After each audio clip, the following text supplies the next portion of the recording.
All right, everybody. Welcome to episode 48 of the Fantasy Timeline, a proud member of the Dynasty Addicts Podcast Network. I'm Josh at Real Fantasy TL. I'm with my main man, Bill at Super Duper Flex. Bill, how you doing, man? Doing good. Did a little better this week, so feeling good about fantasy football. And I just got my tickets to the first concert, in-person concert, where you sit in your car. So we're Okay. gonna see how that goes. I'm interested to see how that plays out, or where you can sit on your car. You know what I mean? But you got a social Yeah. distance. Well, if people don't know, Bill is a big music fan. He is a music aficionado, if you will, and the quarantine life has been a little rough since pretty much everything has been canceled everywhere. So good to hear that you're gonna be back in your music groove. Oh yeah. Uh, Unfortunately, it seems like your success meant that we had to be on opposite sides of this coin, and not a lot of success for me this week, but that's okay. That's the ups and downs of this fantasy redraft, dynasty, best ball, whatever life you're living. We have the ups and the downs, and but it's what we love to do. It's our hobby for Bill and I. It's our passion. So we take the good with the bad when it comes to that. That's right. So we got that. We got that out of the way. The pleasantries are done. Let's get into the news. So we're gonna go through the league, touch on all the games here, give our little brief thoughts about it, and go like that. So Broncos Jets that started off our football week, and I mean it was a barn burner. You had Brett Rippin and Sam Darnold, and name maybe two more guys that you actually cared about seeing, and that was about it. Joe So Flacco. a little bit of Joe Flacco, who unfortunately it looks, or fortunately for him, maybe looks like we're going to see him this week, and maybe a week or two more than that. But my big takeaway was the Jets are still marching towards that number one pick, even though according to Tankathon they would actually be picking third, which is so Jets. The Jets would actually lose at losing. So, but they're starting the march, or continuing the march to that number one pick. Bill, do you have any takeaway from the game? That was just a mess, and I don't really have much to say about that one. It's just let's get away from that as quickly as possible. Yeah, that's a good idea. No fan also got injured. There wasn't a lot of good in that game, so we're gonna move on next to the Saints and the Lions. Couple names we're not used to mentioning on the show, especially in the case of Traquan Smith. But Traquan Smith with 2 touchdowns, Latavius Murray taking over the Alvin Kamara role, at least in the touchdown department, with 2 of his own. Was there anything else you pulled from that game? Yeah, the Lions should be next up in the firing of staff. The fan base from one of the teams we spoke about in the previous game would disagree with you. Talking about the I talking about actually the probably disagree with me too. Now that I think about it. But no, we're gonna get to coach firings in a little bit. But yeah, I think that I'm actually curious. I think that Adam Gase is going to stay on all season. I think that actually benefits the Jets for 2020. I don't think, on the other hand, I think you're correct. I don't think Matt Patricia staying around will benefit the Lions for 2020. So getting him out and getting him out ASAP would probably be best for not only the team but all of your fantasy assets, your Matt Staffords, your Kenny Galladay's. I almost said Calvin Johnson for some reason. I don't know why that flashback came in, I but wish. I mean, maybe he would come back if Patricia would fire. I don't know. But your Kenny Galladay's, your DeAndre Swift, so on and so on and so on. So all right, we're gonna move on here. Chargers and Bucks. So man, Austin Eckler went down. Bad hamstring injury. Looks like he's gonna miss about 6 to 8 weeks. Is there another Chargers running back that you want for fantasy redraft dynasty, whatever it is? Oh, for sure. I mean, I would want both Kelly and Jackson. I think that Kelly's going to get the touches early on, but he had a couple fumbles in the last few games, so there's a concern that if he fumbles again, then you might be able to get Justin Jackson super cheap, and he might be your guy. So I wouldn't mind having both of those guys on my roster, and I mean, at a minimum, one of the guys is going to get at least half the touches, right? So I mean, that's pretty solid for getting pretty inexpensive running back. So I want to put you on the spot here and quick Justin Jackson price check. Just in picks, what would you want to give up to try to acquire him? I mean, it all varies obviously because of just roster spots and that sort of thing. But I mean, I think a third is probably the max I'm paying, just because like even he may most people are picking him up. He was the last person on their bench, or they were picking him up off waivers. So, I mean, somebody profiting to get a third rounder for him, I think I think that's fair. But honestly, if I had him on my team, I would just hold because he has as good a shot to be be the starter, or the player that gets most touches. He has as good a shot as Kelly. So I think if I have either of these guys on my team, or, if I have Kelly, maybe I trade Kelly for Jackson plus. Like, those are just kind of maybe the plays where you make a profit and you still have maybe the equal shot of getting the touches. And I was out in my mind, I was thinking fourth. So I just wanted to see how close or far away we were in that situation. So it's cool, third, fourth, depending on who you're dealing with. And like you said, roster sizes, how many teams are in the league, we're kind of our boy Feverish Finero hates, in a vacuum, but we're kind of doing this in a vacuum. So well, and I mean, if you're going to make that trade, you're probably a team who's at least keep competing for the playoffs. So the odds are that that's a later third round pick if you're giving that up. So I mean, typically, so if you're somebody who's struggling, and I mean, I don't think Justin Jackson's going to be doing much for you. So don't trade for him in that instance, but.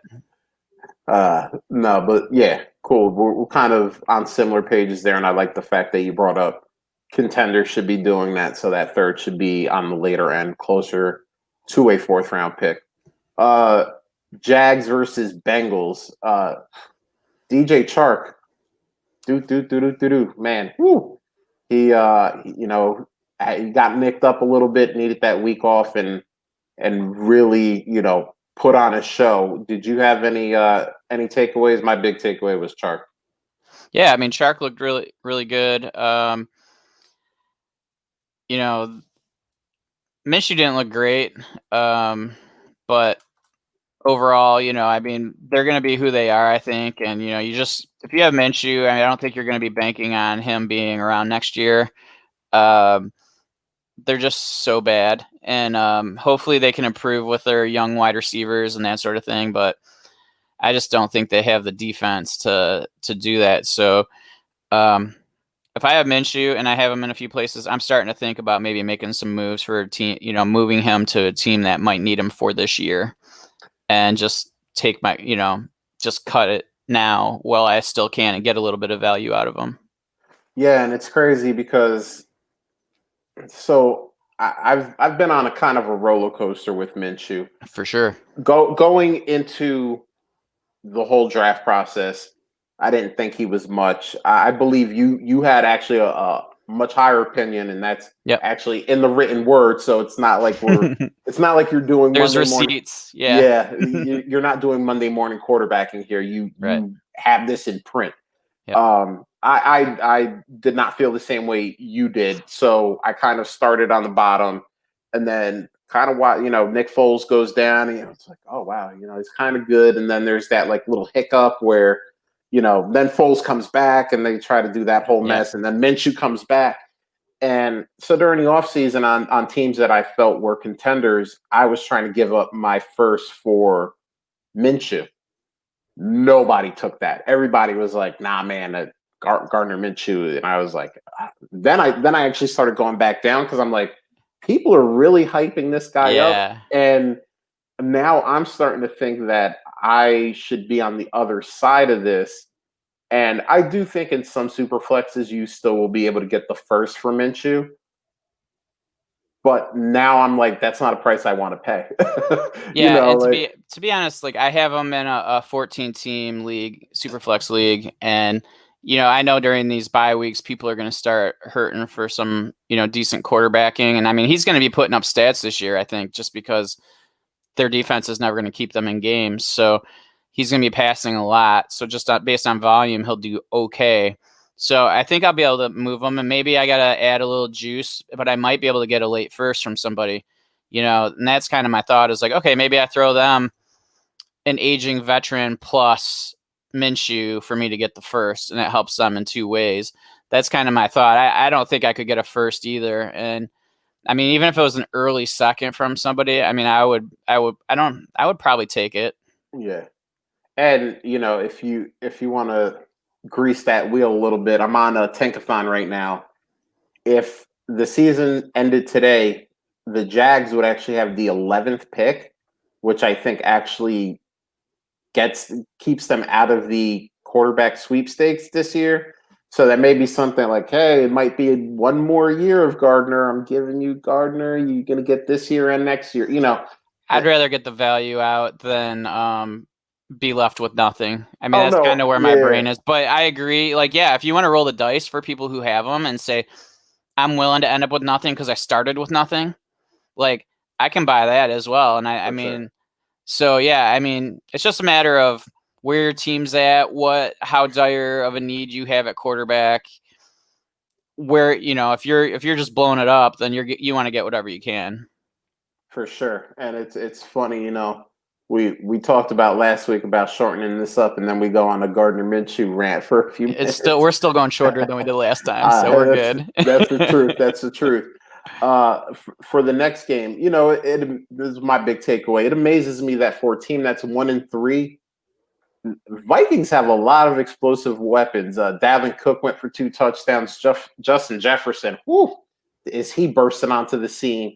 And then, old man Adam Thielen is still doing it. So that was my big takeaway is that, these these Vikings weapons are, they're going, man.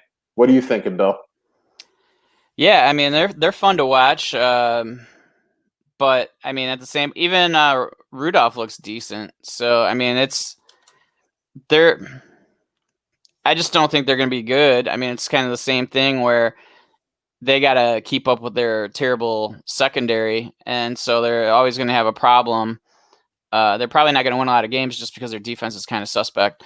But I mean, again, those are pieces you want, right? Because there's just going to be enough volume there. So Dalvin looks phenomenal, even with he looks like one of the best running backs. I've never given him the credit for that, but he looks like one of the best running backs in the NFL. And he's so shifty, and his cuts are incredible. They're so crisp and super impressive. And I wish I had one share of him on a team. I have exactly one share of Dalvin Cook, and I am appreciating it. I'm just praying that his body holds up because I agree with you, and actually don't know if you've had the chance yet to listen to our DAT Network brothers, the Trade Addicts, but Brian Harn, his made amends for disparaging the good name of Dalvin Cook, and him and I don't know if you remember this, but him and I in the DAT Network chat went back and forth a little bit because my biggest, people were like, well, Dalvin is just not as good as people say he is, and I go, I think we forget what he's done because injuries have always derailed all of kind of the good karma he built up. That's so true. Then we were like, this dude, he had only 4, phenomenal games. Yeah, because he missed 10 games with injury. And and you start weighing, like you're trying to reason why you don't like him anymore, and really it's all risk tolerance, and that you're just not comfortable having a guy who's been injured so much, and you might end up saying that he's not good, but that's not the case. It's just that you don't want to risk him being 8 more games this year, and that's the concern. So Yeah, you got to be careful on remembering the reason on why you don't like somebody so that you don't compound it and maybe make a bad decision later on.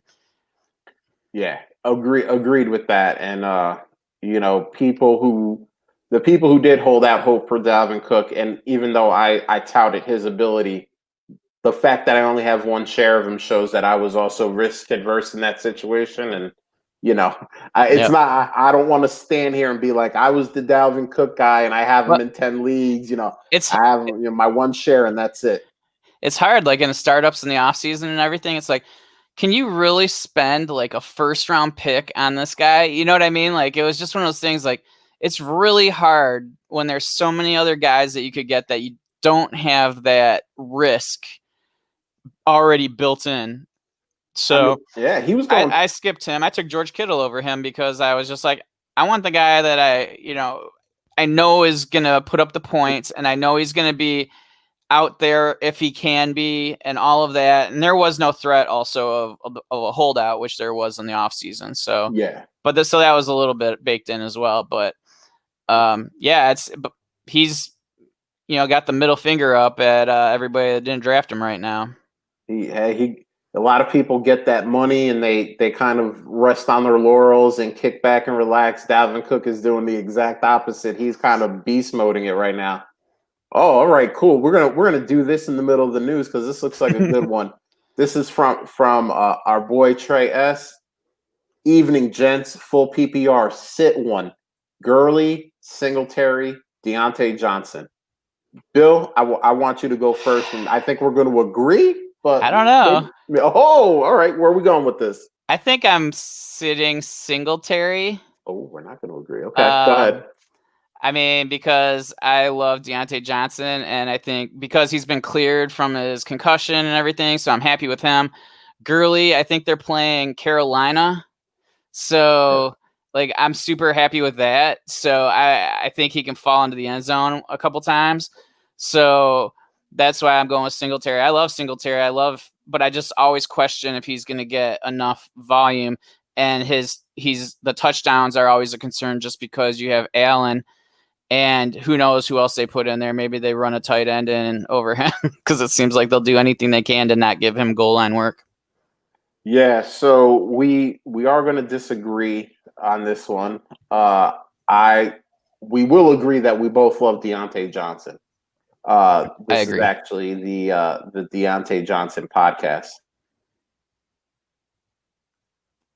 Excuse me, I had a little tick on the back of my throat. So Deontay will do that. Yeah, Deontay, hey, he gets me right in my chest. You know what I mean? God, when did we start talking? We start probably one of the first few episodes talking about Deontay and how much we loved him. And yeah, so Deontay is obviously in for us. I'm gonna go with Gurley here. Yeah, he could get into the end zone. He could also go like 17 for like 46 and really just submarine my week. I do agree with Singletary. He's kind of you're always worried about will he get enough volume, and then if he doesn't, you're almost praying that he trips and falls into the end zone. So again, it's funny. Bill, you used the word, and it's the perfect. It's actually not a word; it's a phrase. Risk tolerance. What is your risk tolerance? And I think Singletary is a little bit more that even kind of keel. Like he's never going to have like a 25-point week, but he's also never going to have a 2-point week. And that's kind of, and I love this from Trey, the Deontay Tickler. Yeah, he got me, man. I started coughing. That's fantastic. We started talking about Deontay, and it got me. I couldn't control myself, so I had to mute it for a second. But yeah, so Trey, unfortunately, were no help. I almost wish we had a third person on that maybe would have broken the tie, because I can't believe anyone's sitting Deontay in this situation. Tell us which player you were thinking, Trey. We're just interested. We'll report back, but we're gonna move on to the next. For sure. So, Seahawks, Dolphins. All right. So, is Russ the fantasy MVP? That's what I pulled from this game. Is that man the fantasy MVP? I mean, he's at least there to be considered, but I mean, isn't there another quarterback that's very close to him in points right now? And that's Josh Allen. So, I mean, TBD, I guess, is my answer. We're gonna have to wait and see how it goes for the next 12 games or whatever. So I think that he's definitely in that top, let's say, 3. Agreed. Before this week, I probably would have said absolutely, but he kind of did slow down a little bit this week, and but yeah, I mean, he's definitely in that conversation. Yeah, and I agree. I also agree with you. I think he was far and away the number one before heading to Miami, and I don't know if it was the flight from west to east. I don't know if it was just hey, we all have a bad day sometimes, and maybe that was just the Seahawks didn't have a great day. But yeah, I agree. He's probably in that top 3 for fantasy MVP. So we're going to move on to the next game, the Browns and the Cowboys. And my takeaway from this was, is Dak the fantasy MVP? Look, the team's not winning. We understand that, but I almost feel like someone has bet Dak. Like, I bet you can't come back from being 20 points down every week. And Dak's like, okay, I'll take that bet, because they get down by these like insane total, 17, 20, 24, 28, and then they kind of claw their way. They did do it against the Falcons. They couldn't put it together against the Seahawks. They couldn't, end it against the Browns. But I mean, Dak is like on pace. Obviously, this isn't going to happen, but he's on pace right now for 6,600 yards. Like, it was the same thing with Russ last week when he was on pace for 75 touchdowns, But it seems like Dak is going to continue. People say he can't continue putting up these stats, but the Dallas defense is like a historically bad defense. So I feel like he's going to have to throw a lot in order to keep pace with just about everyone. What do you think, Bill? Yeah, I mean, that's exactly it, right? Their defense is just awful, and it's so banged up that it just doesn't matter. Their teams are going to score at will on them, and because their offense is so prolific, the defense doesn't get a break, because they'll go down and score, and then here they are back on the field again, and it just becomes this, cycle that just the defense is not going to succeed in this situation. So I think that just helps Dak fantasy wise, and I think that it's pretty crazy right now how much volume he's getting, but he's literally in comeback mode all the time. And so the defenses are playing, prevent. So they're just letting them pick them apart, because they're just like, sure, we'll give you those 8-yard passes, or we'll give you those 10-yard passes, as long as the time keeps running. And so he's getting all this junk statistics. Yeah. And it's fantastic for fantasy. So we were talking about this in our, what is it called? The FTC, the FTC, our fantasy timeline chat. So if you are listening to this and you want to join our chat, DM one of us, Josh at Real Fantasy TL, me at Super Dupaflex, or us at Fantasy Timeline. Then we'll get you in the chat. So it's a great group of people. It's pretty active. I mean, it's constantly going. Really active. We're talking about anything from kids to barbecue. So I mean, plus football. So plus football, yeah. It's a great chat. We keep adding people. Actually, I did the Fantasy Hot Sauce podcast with Larry Monkey and Run DFF yesterday, and hold on one second. The Deontay Tickler's back. Excuse me. And Larry was like, "Hey, am I a part of that chat?" And I said, "No, man, you're not." He's like, "Why the hell am I not a part of that chat?" I said, "Dude, I'll put you in the chat. No because problem." you don't listen to our podcast, obviously. So, but yeah, man, everybody in there is so cool. We're bouncing trades off of each other, start sits. We're talking about, everybody in there is kind of like a mini Adam Schefter. People are posting, recent injury news, recent, did X team have any positive COVID tests? Everything under the sun that's football related. Plus, like Bill said, we just talk about day-to-day life too and just chill out. So if you're not a part of the FTC and you're listening, again, Bill laid out all the people you can DM to get in there, and it's one of those things that the price is more than worth the entry. That's for sure. That's free. That's right. That's free. That's why it's so good. So let's go back to Trey for a second, because there you go, Lindsay with the truth. So Trey hit us back with his dilemma. He was going to sit Singletary due to that being a consensus from his fantasy buddies, but he was leaning to sit Deontay, and that was because he flexed him. That was the week he got concussed. Luckily or unluckily, depending on how you want to look at it, they got the bye week early, gave him an extra week to rest and recoup. And I mean, Deontay is a must play for me, as long as he's, healthy. Yep. And he's on the field. Getting a lot of targets when he's playing. He's a must play for me. So, he was going to sit Singletary, and, Trey, go with your gut on this one. It looks like you're aligned more with Bill, and trust me, I always say Bill is the brains of this operation. So if you're aligned with him, you're probably doing all right. So Cards and Panthers. So I'm looking at Mike Davis, and everyone goes, CMC is going to come back and Mike Davis is going to disappear. And it's not necessarily that I don't agree with that, but what if Matt Rule goes, I can have like one of these two-headed monsters, and it's not that you're taking CMC off the field for Mike Davis, but what if they decide they want to start running more packages where they're splitting CMC out wide and they have Mike Davis in the backfield? CMC can do it.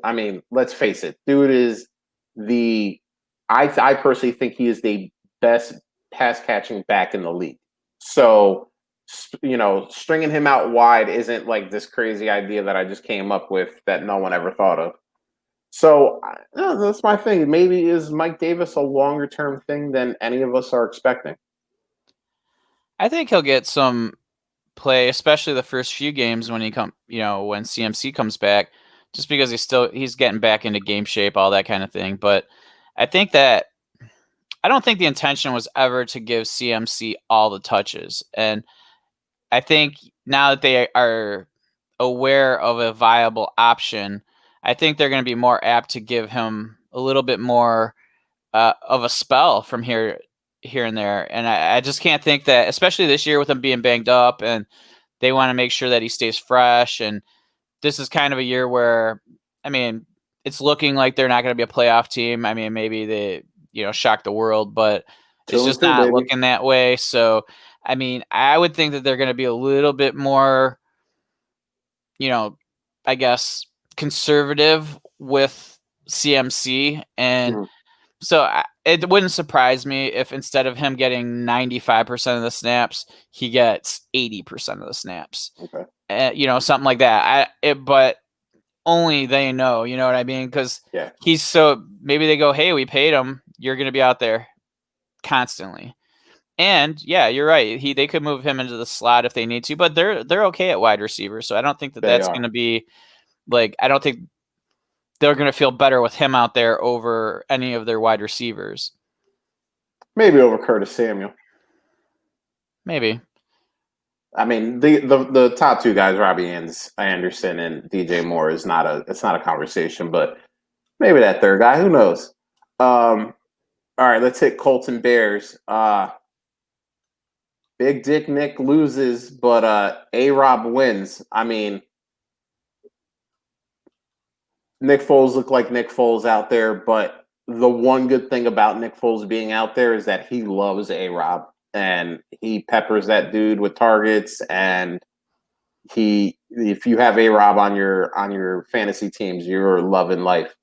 Is there anything you pulled from that game, Bill?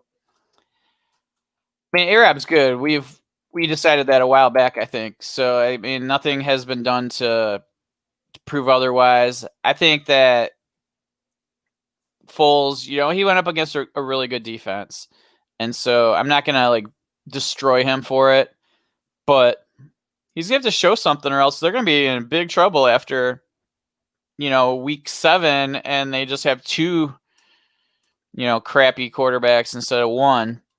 So I don't know. I mean, they're like the worst. Did they win or lose? They lost. So They they're like lost. the worst 3-1 team ever. So Yeah, I mean, and things don't get easy for them. I mean, they have the Bucks on Thursday night, which is a pretty good defense. Then the Panthers, okay. Then the Rams, the Saints, and the Titans in the following 3 weeks. Like, yeah, it's pretty rough. like that. I mean, and this is, I told people about this, and people thought I was crazy. I said, like, we might be going back to Trubisky. Everyone's like, no, he said for the rest of the season it's going to be Nick Foles, and I'm like, Nick Foles pulls off like a 3-game losing streak. You don't think there are going to be people saying, we were 2-0 with Mitch Trubisky? Like, people, I mean, I'm not saying it's right, but people are going to be saying this.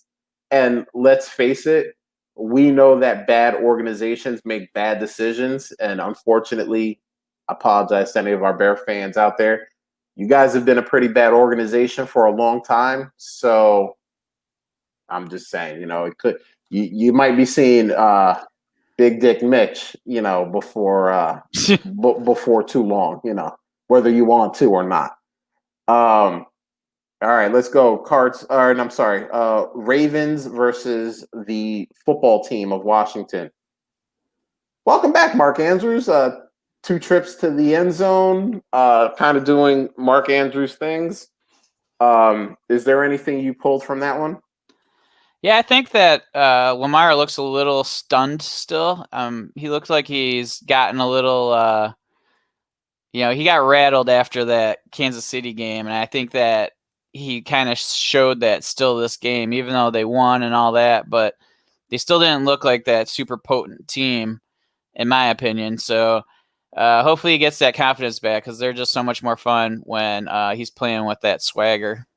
Yeah, man. I mean, that's vital for that team's success and for fantasy success as well. Giants Rams, big takeaway. Giants are terrible. That's legit.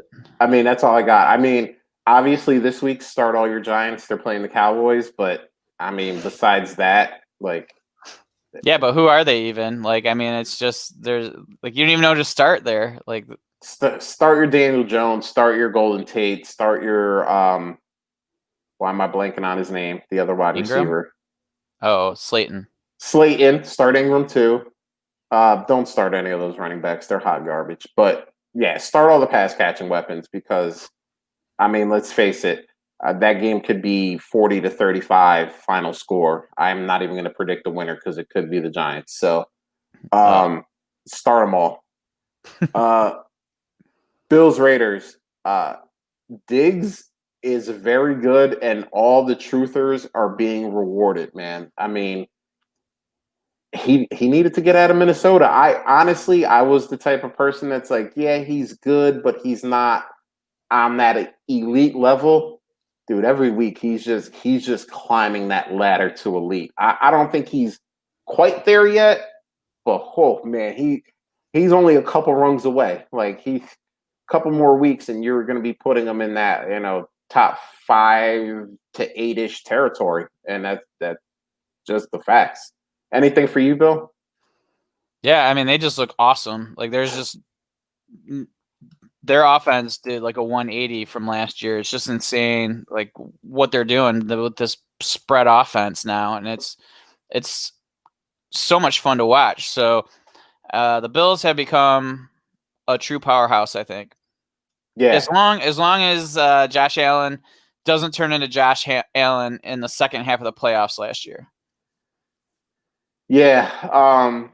I mean, so far everything we've seen indicates that he won't. But you're right that we did see that live on national TV, and it was hard to watch. Yeah. Eagles 49ers. My takeaway: Wentz is a loser and Kittle is a winner, at least for fantasy. I mean, the Eagles did win that game. Thanks or no thanks to Carson Wentz. I'm not even really sure. But Kittle, man, whoo, he balled out. Yeah, Kittle is a beast, and there's just like you knew he was back when they gave him 3 touches and 4 plays, and I was like, okay, I was worried because I played him in so many places, and because I had to, and I'm like, man, I hope he's gonna play the whole game. And then when they gave him like 3 touches immediately, I was like, all right, and you could just tell he was like playing hard, and yeah, Wentz, man, like. He's lucky he can run. Like, that's the only thing that's salvaging him right now. And fantasy-wise, I mean. Right, And, yeah. like, that team's a garbage fire, man. It's just they're awful. And, like, they're not even fun to watch. I don't even know what to say about them besides that. And to our Dat Network brother, Rocky Petrella, and all the Eagles fans listening, you guys are in first place in the NFC East, so you got that going for you. We're gonna move on here to the Monday night games, and yes, I said games. We had 2 of them. Falcons Packers, dude. A-Rod to Robert Tonyan. Woo, 3 touchdowns for that man. Is he the next big tight end that you should be spending all your fab to get in these tight end premium leagues? What do you think, Bill? No. Like, I mean, yeah, it's very easy because once they have any wide receivers back, he's not good.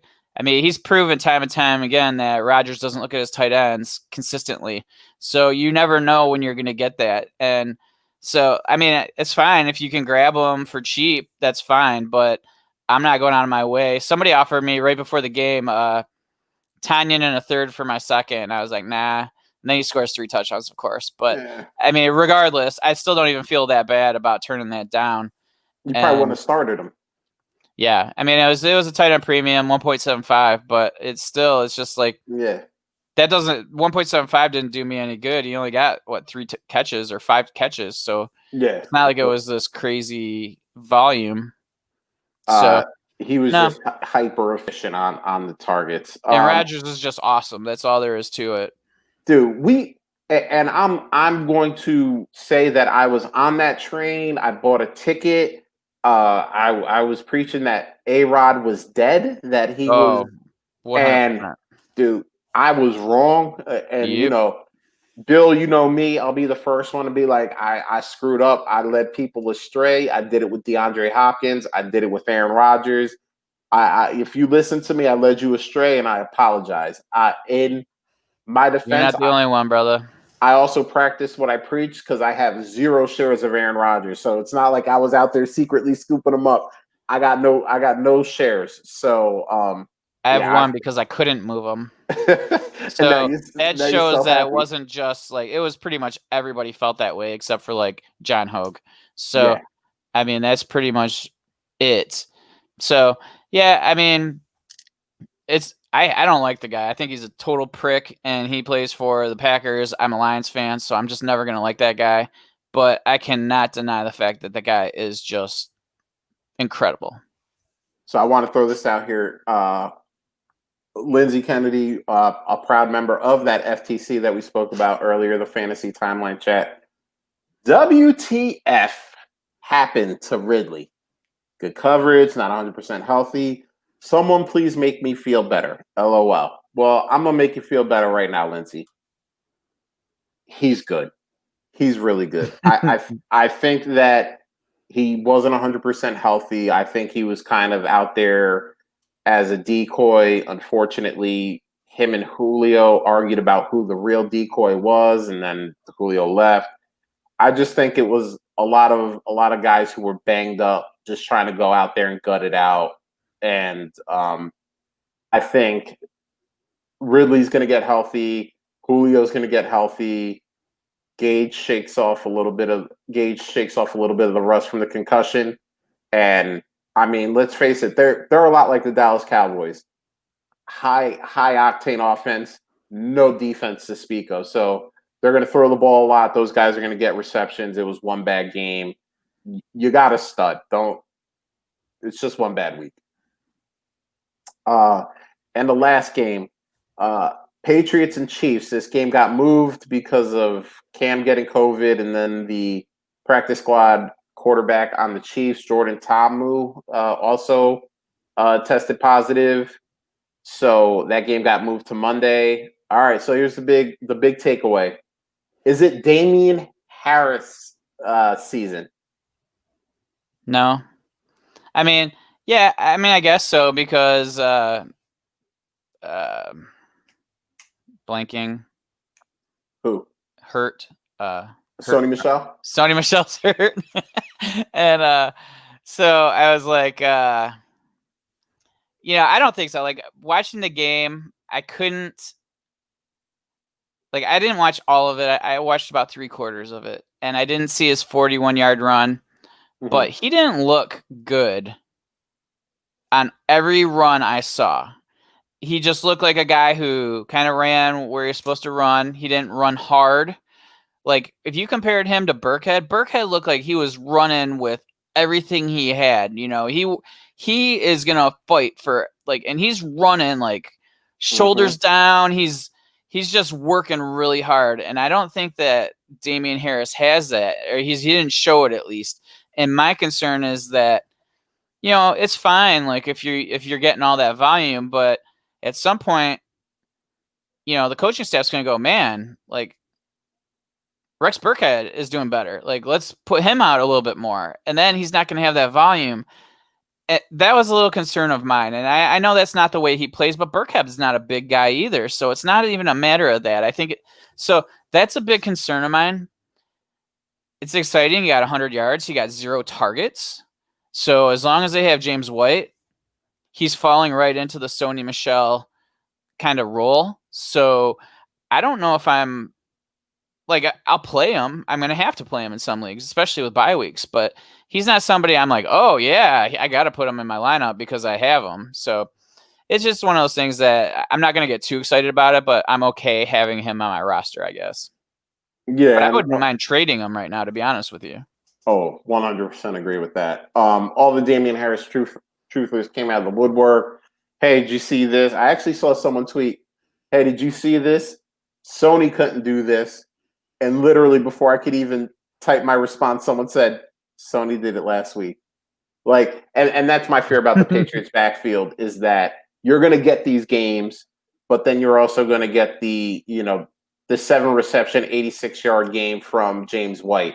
Or you're going to get the Rex Burkhead game where he has, 10 receptions for 50 yards and a touchdown and 10 carries for 40 yards and a touchdown. And you're never going to know when to play Damian Harris. So I feel like it only took us 45 minutes again to get through the games. And we thought we were doing better. 43-20. We're cutting it down. Whatever. All right, so we're going to move on to the timeline so we can spend as much time as we can answering our timeline questions. So this first one is from Cam Vincel. I hope I said that right. At Camo21 Dogs.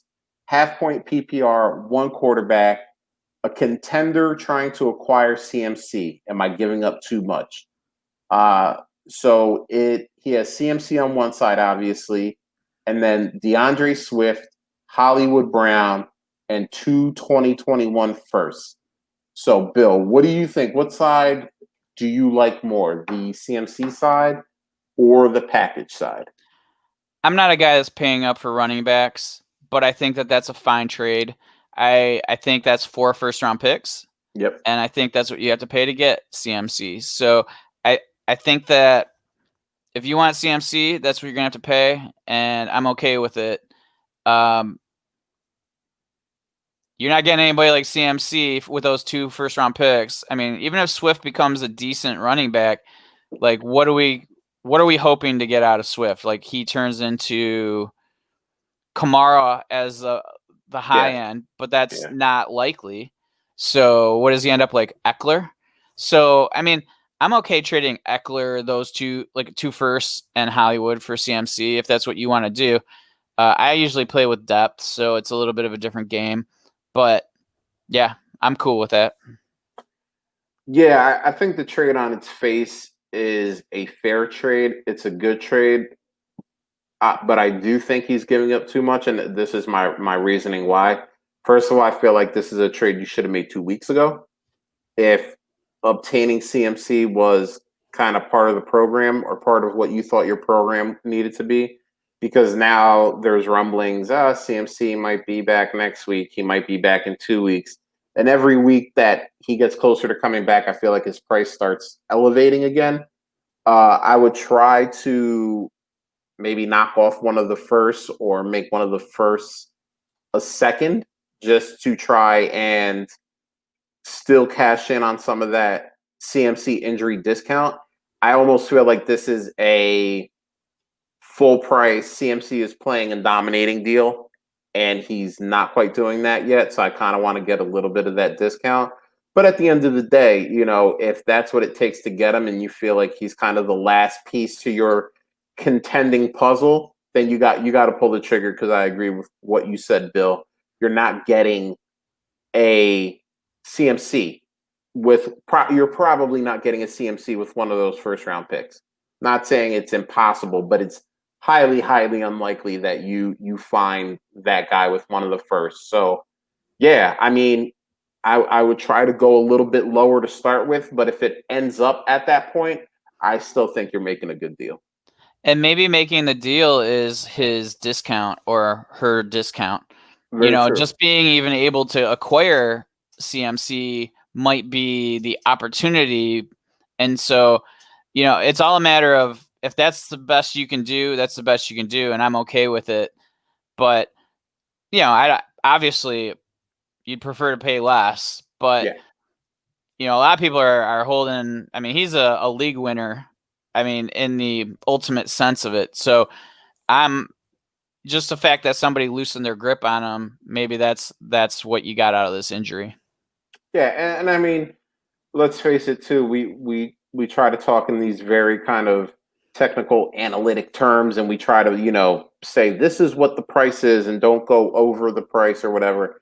But there's a lot of human component in this too. And if you've been trying to get CMC for a year or two, and the owner's like, I got CMC, I'm not giving them up for anything. And now they're like, CMC is injured, I'll start listening to offers. You do have that kind of emotion, like I've been trying to get this guy for years. And we talk about this all the time. Bill, you're in 20 plus leagues. I'm in around 15 leagues. We can kind of we could do some other things because we have so many portfolios in which to put some of these players. If you're in 2 leagues, man, and you don't have CMC and you have the opportunity to obtain CMC, you feel that emotionally too. Like I can have CMC on one of my teams. I only have 2 teams. And that kind of factors into it sometimes too. But I think the deal on its face is fair. And I think if that's where you end up, I think you've done, I think you've done well adding CMC to your contending roster. So this next one here is from Brandon Rogers. All right, Bill, hold on, I got to crack the knuckles for this At one. Brandon 967695051. Look at that. Bill took it over for me because he knows I hate doing all the numbers. Should you have a last place punishment in place to try and prevent tanking, or is tanking a part of dynasty? So I'll start this one off. So punishment or let them tank. I think we have to define tanking, unfortunately, because tanking means a lot of things to a lot of different people. You can't keep, we talked about it earlier, even though he put up a bagel. You can't keep Calvin Ridley on your bench. You can't keep Alvin Kamara on your bench just in order to put in guys that are going to score less. But, a lot of people who are experts at this game, they just trade those pieces away to get picks or younger guys that maybe need a year or two to develop so that they're starting guys that just aren't putting up a lot of points just for the fact of they're young or they're just trash players, but they have 6 or 7 first round picks and they have 4 or 5 second round picks and they're loaded with picks. So in that case, yes, you should be able to tank if that's kind of the strategy you're using. I've sold all of my valuable assets. I have picks in youth, and the team is just not very good. That's a strategy. That's a strategy in the dynasty game. So no, I don't think there should be a punishment as long as the person is tanking within the rules of the league. What do you think, Bill? I don't think they're mutually exclusive. I think that you should have a punishment for last place and let them tank. So, I mean, as a commissioner, I'm not a micromanaging commissioner. I want people to play their teams how they want to play them. As long as they have a roster of active players, regardless if they're the best or not, I mean, that's not on me. And Right. so I just don't want to have to tell everybody what they're supposed to do, and I don't want anybody complaining to me because somebody did something. As long as you play your team the way you want to play them, as long as you're putting in a legit team, then you're not going to hear from me. But last place punishments are always fun. So maybe that is part of the thing. That's the benefit of you getting the first pick overall is you also have a punishment.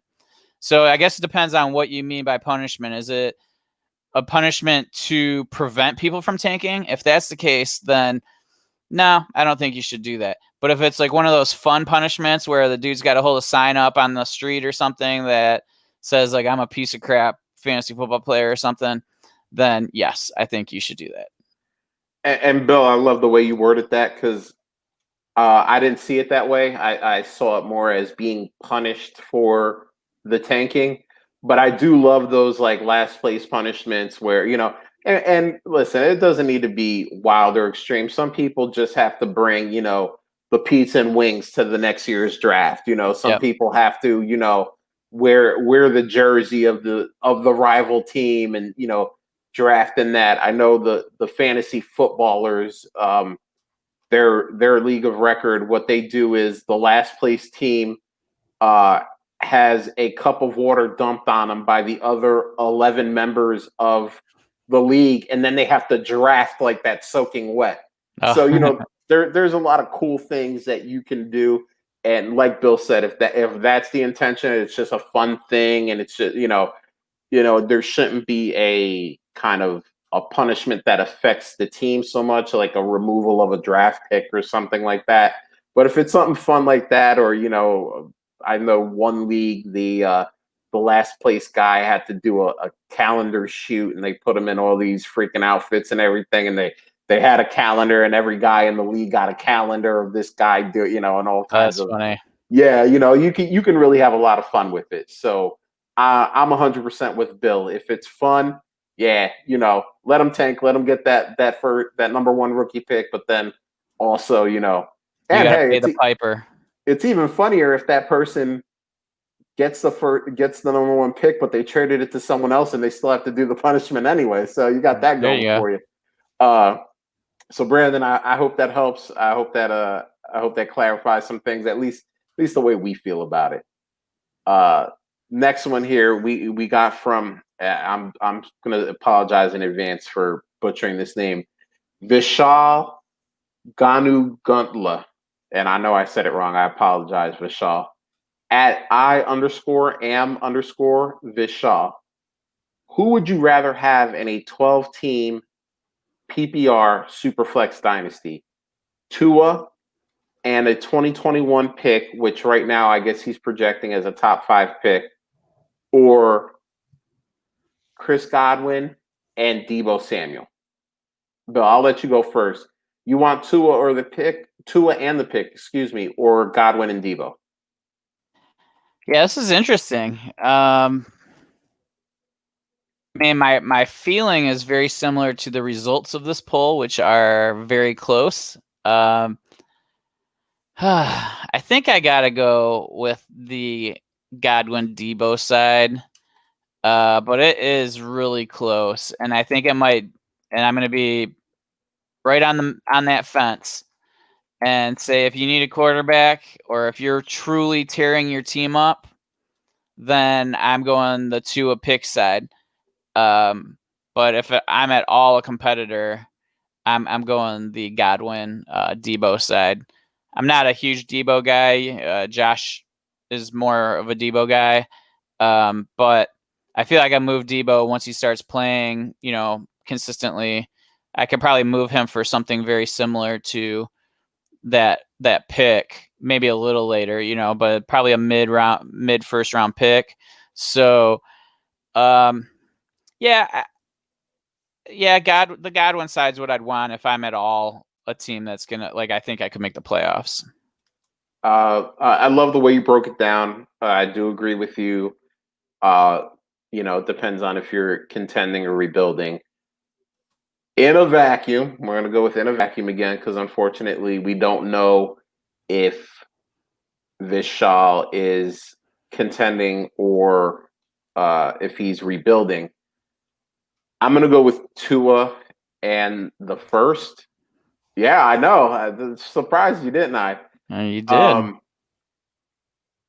Quarterbacks just have that value in super flex leagues, and it's a 12 team, so obviously, everyone should have at least one or two good quarterbacks, but there's always that guy that's like, I'm not going to draft quarterbacks, so maybe you find someone in a hole, but I mean, Tua is going to have that value, and then a top 5 pick could end up being one of the top 3 quarterbacks. Could be Lawrence, Fields, or Lance. So, if you're getting 2 quarterbacks in a super flex that are young, that are supposed to be talented, I think you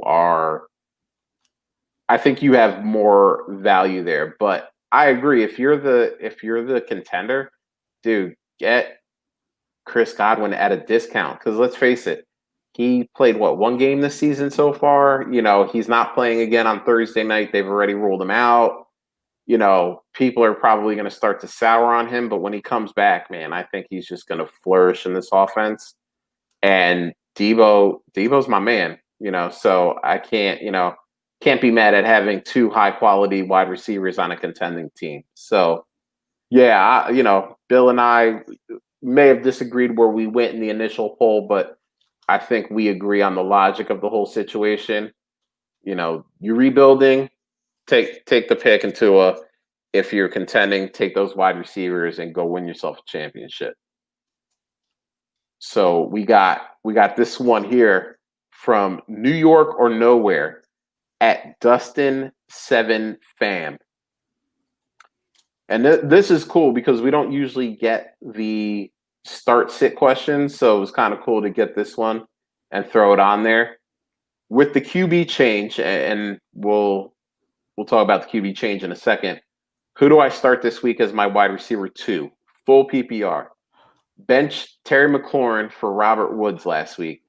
Leaning towards McLaurin, but Jalen Ramsey guarding him concerns me a little. So if you haven't heard the news for some reason, Dwayne Haskins not only has been benched, but he is relegated to 3rd string now. He's not going to be active this week. It's going to be Kyle Allen with Alex Smith backing him up. Oh, I didn't know that. Oh, yeah. It came out that he's not even going to be active this week. So, wow. Yeah, so the mighty have fallen. Unfortunately for Mr. Haskins. But Bill, where do you sit on this one? Do you want to start Terry McLaurin against the Rams D, or are you going with Bobby Trees against the football team defense? I mean, they're close in just general, but I'm going Woods here. I just trust the offense more. And I mean, it's legit to be worried about the matchup for McLaurin. I love McLaurin, but I just trust Woods more. And I mean, I know that there's more weapons, and I know that there's probably going to be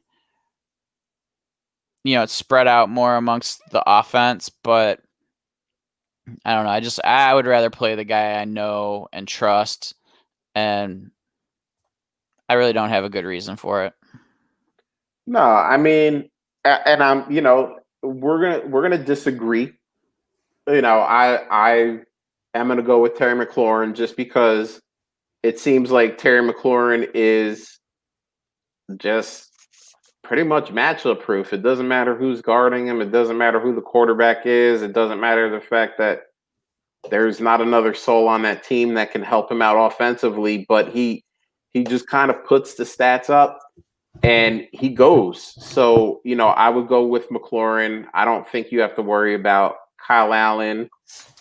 I don't think you have to worry about Kyle Allen because he was doing the damn thing with Case Keenum last year.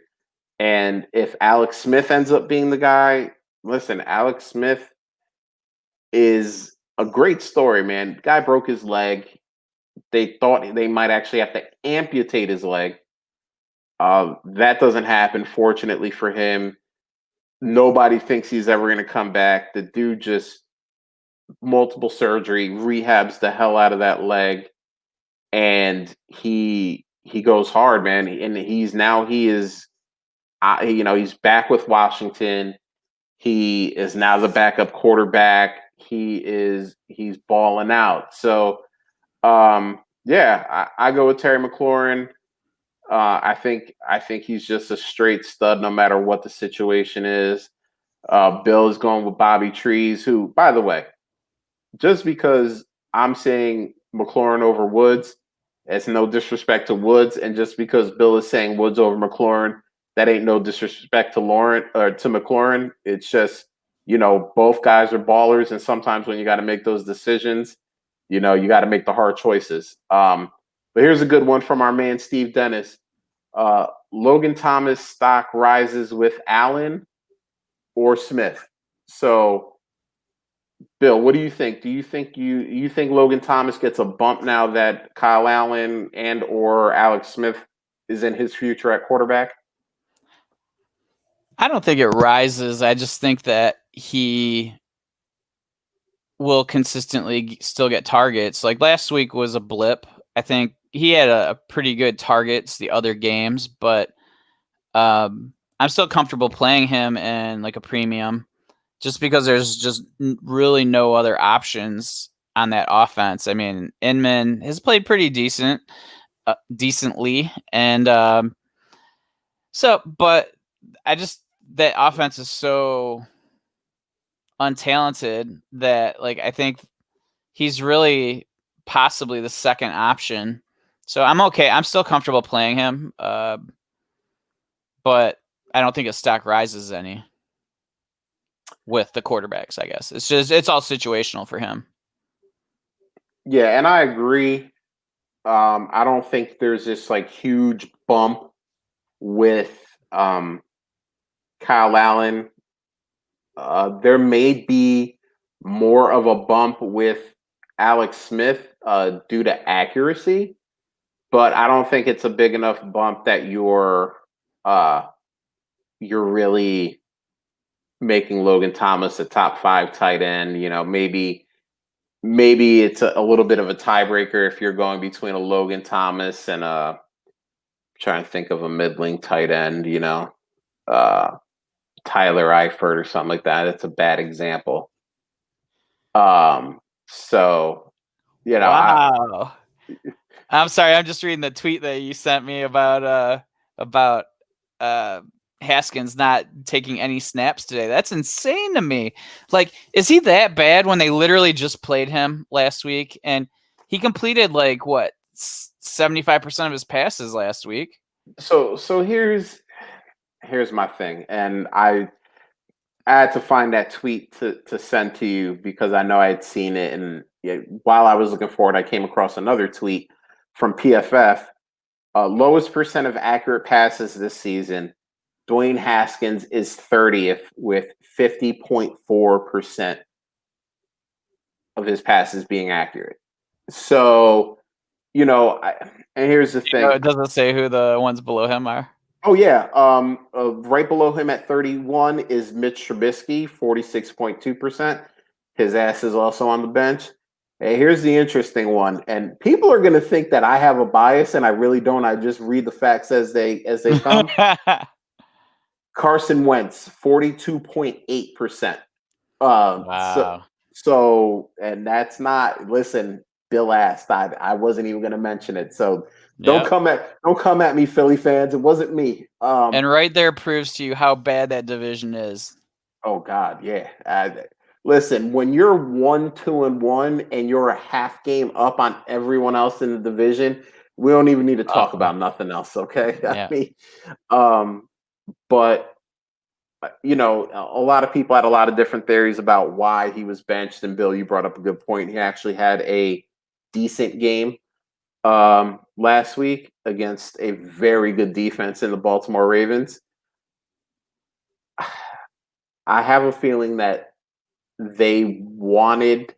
It's almost kind of like the Mitch Trubisky thing. They wanted to throw him out there, and if he somehow overcame all the odds and looked great, they were going to keep him out there. But if he didn't do all of that, the plan was always to bench him. I think the plan in Washington is to um, lose as many games as possible and try to nail one of the big three quarterbacks.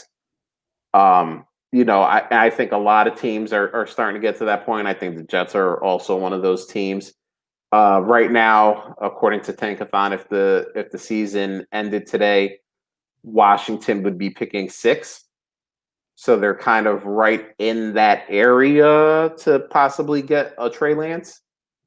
So, you know, I think that, you know, We'll see Ron. what happens. I mean, it's such a long Oh, yeah, season. for sure. I mean, I'm trust me, and I'm not sitting here saying that they are going to pick 6 or but Sure. I think that we see this all the time when a coach takes over a bad team. They want to get their guy in, and Ron Rivera is going to be there for a while. And don't Yeah. get me wrong, I mean, just with what he did in the offseason, I think the guy deserves a 5-year extension. Having to deal with all of the fires that came out of Washington and their owner really being kind of invisible during them. Ron Rivera was the guy. He was kind of the face of the organization through all of those trials and tribulations. So I think he wants to get his own guy in there, his own quarterback, his quote unquote Cam Newton. And I'm not saying he's looking for a quarterback exactly like him, but he wants to be tied to a high elite pick that is his own. Makes sense. That's just my opinion. But Bill, I want to spring one on you real quick. It's not on the show sheet, but Uh-oh. I saw this one and it interested me. So I was like, you know what? I'm gonna talk to my man Bill about this for a few minutes to wrap it up. So this is a poll that someone sent me. They tagged me in it. Would you rather have a 2021 third round pick or the man, the myth, the legend, the running back's name you couldn't remember, Sony Michel? Oh, I would rather Michelle, I think. Like, what are you going to get out of a third round pick? So I'm fine adding him because I can throw him on my IR right now and not worry about it. So, yeah, I'd rather have him. I don't think that's even a flinch. Like, if somebody offers that to me, I'm going to snap accept it, I think. The Twitter machine, with 545 votes so far, 70% for that third round pick. Yeah, that's recency bias. People just click. I mean, it's like, I know we are a based on Twitter show. However, Twitter polls oftentimes are just dependent on what just happened because people can't take a step back and think critically. And so, sorry, Twitter, but you're not always accurate. Well, quick story on the way out about a Twitter poll. As you know, over the summer, I did the Outhouse Challenge where I tell people in all my leagues, hey, you could throw me a trade offer. I'll put it up. If the poll says that your side wins, you get the guy. And so in one of my leagues, and I don't even remember what league it was, someone sent me the offer, Sony Michel for a 2022 first. So I put it up there and I said, nah, it's not going to win because, you hear a lot of people. I don't like picks that are at that point, the 2020 rookie draft hadn't even happened yet. Yeah. So we're talking about the 2020, then the 2021. And then, so I was like, there's no way. And that poll won pretty decisively. So I traded Sony Michel and now I'm sitting on a 2022 first round pick. And I'm like, I'm not too mad about that. Yeah, you're not feeling too bad about that one, are you? I was a little mad at the time because I'm kind of the same way. I don't like getting those picks way out in the future. But now I'm kind of like, Sony's on the IR. Damian Harris looks okay. Rex Burkhead has been tearing it up. Yeah, okay. Who knows what I can do with that first round pick? And I mean, it's one of those situations where I would love, and not because I don't like the guy who traded him to me. I actually don't even remember who traded him to me.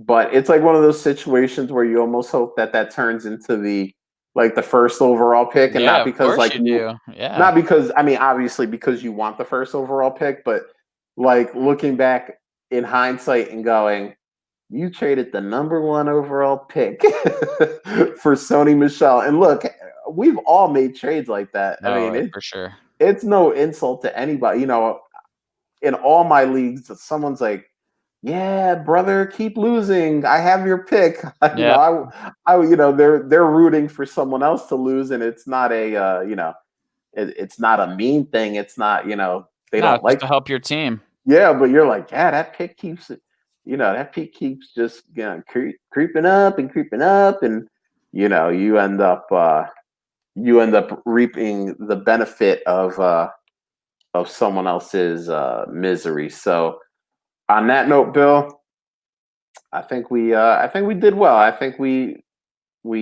definitely tackled the news. We'll try to get better for next week and maybe trim it down a little bit, but maybe not. Maybe not. Look, I mean, the crazy thing is there's a lot going on, and we didn't even talk about all the injuries. OJ Howard is done for the season, and if we got into all that stuff, we'd be here for.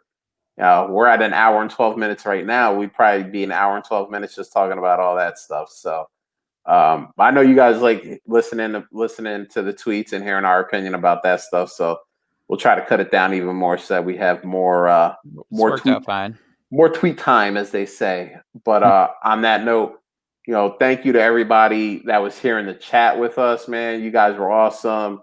Lindsey Kennedy was up in here. Steve Dennis was up in here. We had Troy earlier, Trey. My bad, Trey. People were in and out, killing it. So much good info and content that you guys were asking us questions, man. We love that stuff because it just makes the show so much better. If you're watching this on YouTube, remember to hit the subscribe and bell. Search the Dynasty Addicts Podcast Network. I screwed that up so bad. We're going to try it again so that you guys actually know what the hell you're searching for and not trying to figure out my mangling of that. The Dynasty Addicts Podcast Network. A little bit more clear that time. Search that, hit the bell, make sure you subscribe so when we go live, and there's other stuff that's going to be going on as well with that. So you're going to get all of that cool content as well. Listen, if you're listening to us on podcasts, we appreciate it. 1 hour and 14 minutes. It's a long time. You could be doing anything else. You could be listening to 1,000 other podcasts or just doing something else in general. So we appreciate that you were listening to us and our ramblings, and Bill's showing off heart hands right now for our podcast listeners. But yeah, we appreciate that. And remember, if you are listening to us on podcast, If you're not subscribed for some reason, you just found us out of the blue, subscribe, tell your friends, have them subscribe, take your grandma's phone, subscribe on her phone. She won't know what's going on anyway. We appreciate it. We appreciate the rate and reviews too, because those help us out. We do read those. We do kind of try to form our show around that and try to, do the things you guys like and eliminate the things you guys don't. So, Bill, on that note, I think we are out of here. Wait.